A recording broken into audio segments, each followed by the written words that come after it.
ನರೇಗಾ ಕಾಯ್ದೆಯನ್ನು ರದ್ದುಗೊಳಿಸಿ ವಿಬಿಜಿ ರಾಮ್ಜಿ ಕಾಯ್ದೆಯನ್ನು ಜಾರಿಗೆ ತಂದಿರುವ ಕೇಂದ್ರ ಸರ್ಕಾರದ ನಡೆಯ ವಿರುದ್ಧ ರಾಜ್ಯ ಸರ್ಕಾರ ನಿರ್ಣಯ ಅಂಗೀಕರಿಸಿದೆ.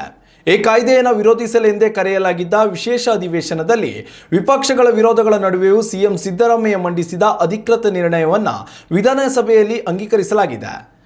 ರಾಮ್ಜಿ ವಿರುದ್ಧ ಸಿಎಂ ಸಿದ್ದರಾಮಯ್ಯ ಮಂಡಿಸಿದ್ದ ನಿರ್ಣಯವನ್ನು ಸ್ಪೀಕರ್ ಯುಟಿ ಖಾದರ್ ಧ್ವನಿಮತಕ್ಕೆ ಹಾಕಿದರು.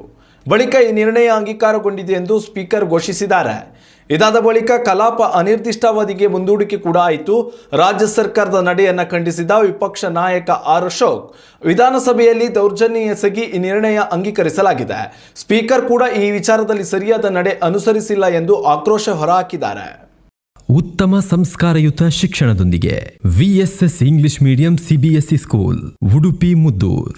ನರ್ಸರಿಯಿಂದ 10ನೇ ತರಗತಿವರೆಗೆ ಶಿಕ್ಷಣದ ಜೊತೆಗೆ 5ರಿಂದ 10ನೇ ತರಗತಿವರೆಗಿನ ವಿದ್ಯಾರ್ಥಿನಿಯರಿಗೆ ಉತ್ತಮ ಹಾಸ್ಟೆಲ್ ಸೌಲಭ್ಯವೂ ಇದೆ.